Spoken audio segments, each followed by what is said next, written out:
All right, welcome back. We're going to be talking about goal setting this week. This is something you've heard about it your whole entire life. Some of you may have been given lessons in this, but this is a great reminder, even for the adults that are in this building.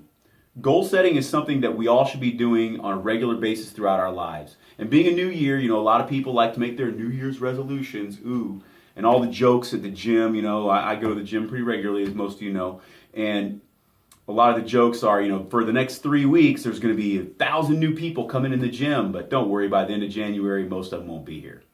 And that's really the truth. A lot of people, they set goals and they set wants, but then they don't follow through because they don't set a plan up. And so we're going to talk today about doing that kind of thing. So I've got a bunch of visuals today, so we'll look at a bunch of these. But think about this. Here's you. This is your comfort zone. This is what you do. This is like how you chill. Your life is run this way. You're comfortable here. But then you set a goal. The problem is the goal is outside of your comfort zone. And how do you get there? A lot of people think of these as wants or desires. They don't think of them as goals.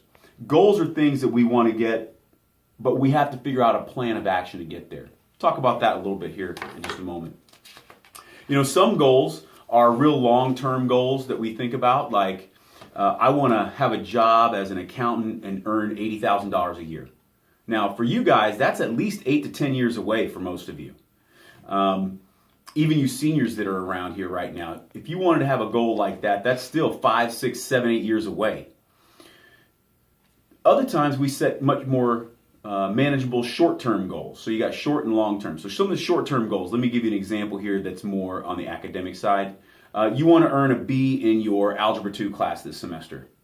That's a great desire. That's a want. That's a goal out here. Maybe the first semester you only earned a 74. So you're saying to yourself you want an 80 or 85. That's your goal. How are you going to get there? That's what we have to figure out.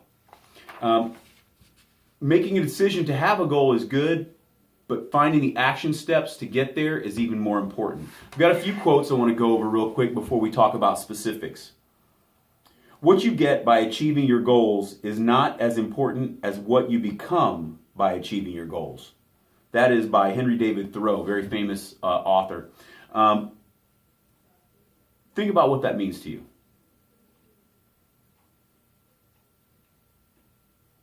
Hopefully in your mind you're thinking that you're going to change inside. When you achieve a goal and work towards a goal, it's changing your mindset. The idea is we always want to grow. We don't want to stay the same our whole life. Things change, you have to change with them. Think about cell phones. Goodness sakes. Only 5 or 8 years ago, the most coveted cell phone was the iPhone 1. And nowadays, those things are like junk. Nobody wants one of those. That's garbage. We have stuff nowadays that is far superior. Well, things change. If you don't change with them, then you're going to have problems in life. Another quick quote, you are what you do, not what you say you'll do. A lot of people will say the right thing. Oh, I'm going to do this. Oh, I'm going to do that. Oh, I can't wait to do this. I'm going to do that. You know what? Don't talk to me about it more than one time. Talk to me once and then do it. Show me. Your actions speak louder than your words, and it will always be that way. And finally, today I will do what others won't, so tomorrow I can do what others can't. Do things now, and you'll be better off, and other people won't be later. You're in competition. I've told this to the dual credit kids. I've told this to several classrooms I've been in. You are in competition. Whether you want to be or not, you're in competition with everybody that's your age. You're trying to get into college. Even if you're not going to college, you plan on getting a job out of high school. You're in competition with somebody for those jobs. If you really have a goal to set and get those jobs, you've got to make a plan to get there.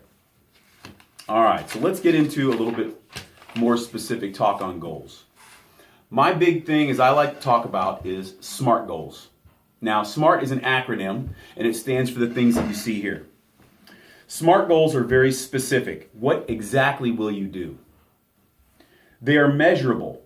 How will you know if you meet your goal? You have to be able to measure it. So here's something that a lot of people say as a goal. Oh, I'm going to try harder. Okay, that's nice. You're going to try harder. But what does that mean? How do I measure that? I can't measure if you try. In other words, how are you going to prove to me that you met this goal? If you say to me your goal is to try harder, and I come back a month later, I'm going to say, well, what proof do you have that you tried harder? Well, I tried. I concentrated. Well, how can you prove that to me? If you can't prove it to me with evidence, it doesn't count. That's what SMART goals are mean. You have to have it measurable. It has to be achievable. Now, I'm not going to say, I want to earn $1 million in the next 3 months. That's not really achievable. Unless I make some ridiculous invention, and I'm not taking the time to do that. I've got other things to do. I've got to do something that's actually achievable. Like the one I just gave you a few minutes ago. Say you earned a 73 in geometry and your goal is to earn a B. That's an achievable goal. You can get there. It's measurable because we got a number attached to it, 80% or higher. That's measurable. It's a SMART goal. We know exactly what it is, 80 or higher. That's exactly what we want. The other thing is it needs to be relevant. What about your goal makes it important to you? If your goal is not important to you, you're not going to work towards it. And finally, it has to be timely. When do you want your goal to be completed? Now, if we say we want to earn a B during this 9 weeks or this semester, we know what those timelines are. We know when the end of the 9 weeks is. We know when the end of the semester is. That is a timely goal. So setting a goal academically that way is perfect. Some of us set other personal goals. Maybe you want to get a job. Where exactly would you want that to be? You need to start thinking about it in this term, in these terms here. Specifically, where do you want to work? Or what maybe 2 or 3 areas would you want to work? How is it measurable? Obviously, that's easy. You'll have a job. Is it achievable? Well, I don't know. Are you old enough to get a job?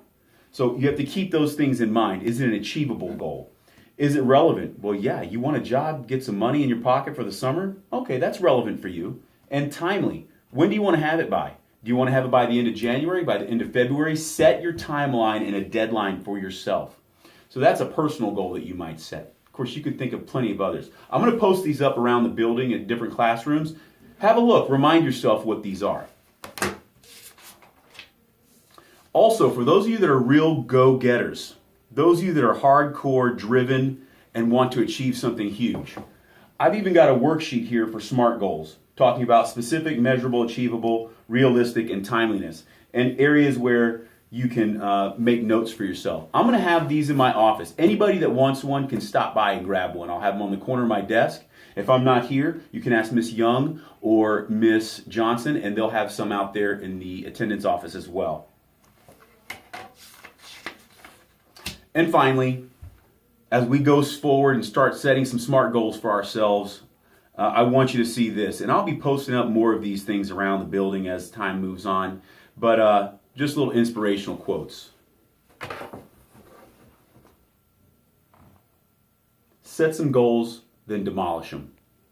When you achieve a goal, it's one of the most incredible feelings that you can have. Once you figure out what your goal is and what steps you're going to take to achieve it, post it up. Post it up where you brush your teeth. You'll see it twice a day, I hope. And that will keep it at the front of your mind. If you see your goals in front of you, not think about them once a week, but see them 2-3 times a day, it'll have more impact on you and you'll be more likely to go and achieve them.